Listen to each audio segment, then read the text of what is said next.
tanda-tanda paling besar dari Allah SWT kepada Fir'aun. Tapi subhanallah, tekak, keras kepala, nggak mau masuk Islam, nggak mau beriman pada risalah Nabi Musa alaihissalam, maka Allah tenggelamkan sekalian. Kejadian yang memuncak adalah yang pertama, waktu Fir'aun lihat Musa alaihissalam terus mendakwai, setiap hari bertambah pengikutnya, maka dia bilang, "Hai Musa, saya yakin kau penyihir." Musa udah bilang, "Saya bukan penyihir. Tongkatmu bisa berubah jadi ular, ini mukjizat dari Allah. Tanganmu bisa mengeluarkan cahaya." Karena Musa AS kalau tarik dari bawah ketiaknya, tangan kanannya keluar cahaya terang sampai silau, matanya Fir'aun bisa melihat. Tetap dia bilang itu sihir.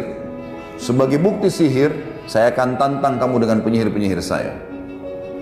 Baik, kalau Musa mengatakan kalau itu yang kau ambil putusan, silahkan. Gitu kan?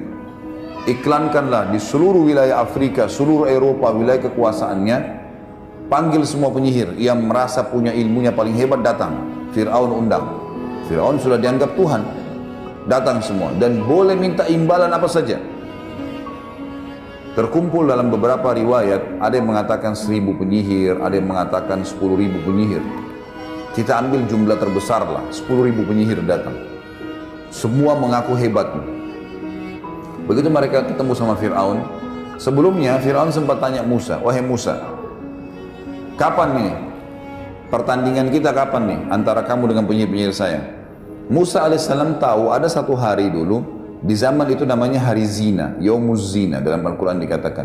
Hari zina ini Bapak Ibu sekalian adalah hari di mana Fir'aun keluarkan singgasananya di depan halaman istananya, lalu orang-orang pada datang menyembah dia, semua yang nyembah dikasih apa yang dia minta. Seperti itulah, sama dengan Namrud, mirip ya. Tapi ini ada hari memang ditetapkan setiap bulan. Hari itu dikenal dengan hari zina, gitu kan? Bukan perzinahan ya, tapi zina ini bahasa Arab dalam makna lain artinya perhiasan. Karena Fir'aun mengeluarkan singgasananya penuh dengan perhiasan-perhiasan emas, kemewahan yang luar biasa, supaya memukau dan orang makin yakin dia Tuhan. Kata Musa, hari zina saya akan tantang kamu hai Fir'aun, pada saat kau lagi dianggap Tuhan itu, gitu. Baik, Fir'aun dengan sombongnya mengatakan baik, kumpul semua orang. Dan pada saat itu memang lagi berkumpul banyak orang. Beberapa athar menyebutkan sampai puluhan ribu orang berkumpul. Kumpul semua orang. Lalu datanglah penyihir-penyihir ini lalu berkata kepada Fir'aun, "Wahai Fir'aun, apa balasan kami nih kalau kami menang?"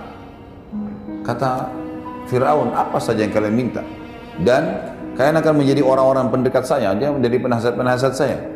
Mau apa saja bisa dapat." Lalu kata mereka, "Mana lawan kami?" Kata Fir'aun, "Itu sana, 2 orang, Musa dan Harun." Mereka bilang, "Cuma 2 orang itu yang kita lawan." Penyihir-penyihir dengan sombongnya menantang, "Cuma 2 orang, lalu untuk apa semua penyihir ini?" Kata Fir'aun, "Bunuh dulu dia. Hilangkan orang ini, baru kau bisa dapat. Tidak usah anggap remeh." Baik, semua penyihir-penyihir ini sepakat kumpul.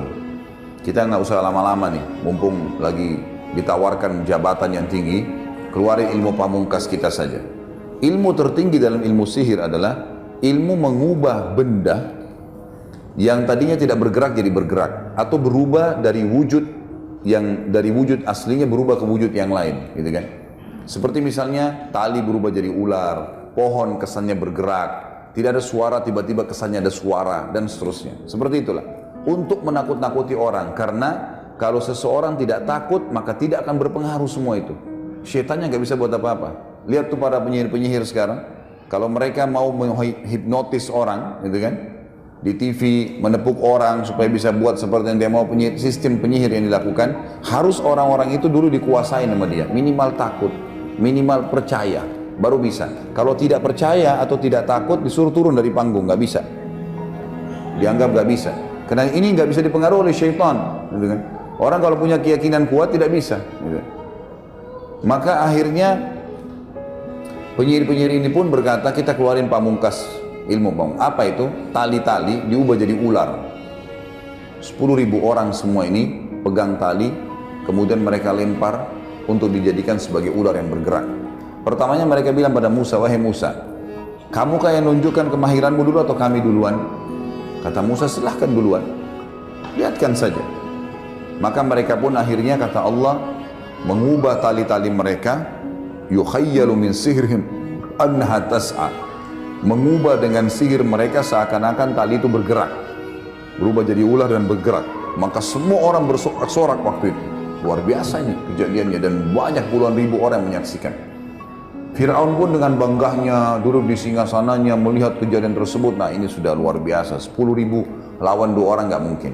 Sempat Nabi Musa alaihissalam dalam Al-Quran dikatakan fa'aujasa fi nafsi khifatan Musa. Musa alaihissalam sempat takut sejenak, sebentar, ragu nih. Lalu Jibril datang mengatakan kulna la takhaf, kami berkata kepadanya jangan kau takut, innaka antal a'la, kau pasti menang. Wa alqi ma fi yaminika talqafu ma sana'u innama sana'u kaidu sahir wa la yuflihu sahiru haitsu ata. Yang mereka lempar yang di tangan kananmu tongkat tuh di lapangan yang sedang ada pertandingan, gitu kan? Maka pasti akan membatalkan semua sihir-sihir mereka. Karena yang mereka lakukan adalah perilaku sihir, dan sihir tidak akan pernah bisa menang dari arah manapun dengan ayat Allah. Tidak mungkin bisa menang, gitu kan? Musa alaihissalam masuk, lempar tongkatnya. Ada alasan di sini kenapa Al-Quran menceritakan kepada kita.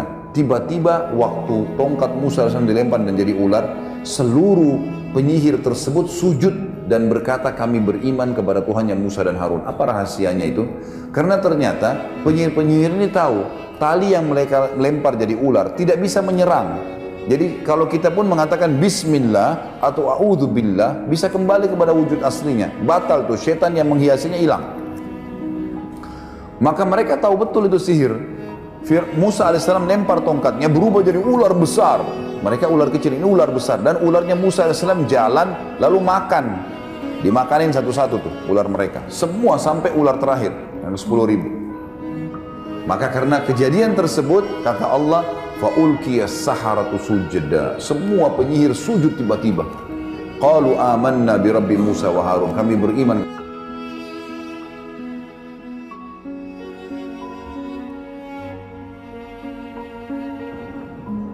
Fir'aun ini zaman Musa alaihissalam. 10 tahun Nabi Musa alaihissalam dakwahin. Wahai Fir'aun, wahai Fir'aun, wahai Fir'aun. Kau manusia biasa, kenapa kau ngaku Tuhan? Beriman kepada Allah, tetap dengan kerajaanmu. Nabi-nabi ini kalau datang, dia berdakwah, dia bukan mau ambil kerajaannya orang, enggak. Beriman kepada Allah, jalankan hukum Allah, kau tetap dengan rajamu. Pemimpin perusahaan masuk Islam, tetap dengan perusahaannya. Tapi hukum Allah diterapkan, tidak pernah Islam datang merampas apapun. Cuma keyakinannya diperbaikin. Ini ada Tuhan yang menciptakan langit dan bumi. Dan ingat, tetap kita berputar di poin yang penting nanti adalah di mana Tuhan kita Allah, kenapa tidak kelihatan dan bagaimana berhubungan dengannya. Ini pertanyaan puncak nantinya. Ini semua saya datangkan untuk mendongkrak pemahaman ke situ. Maka yang terjadi Bapak Ibu sekalian, Fir'aun ini didakwai 10 tahun oleh Nabi Musa alaihissalam. Setiap hari didakwain.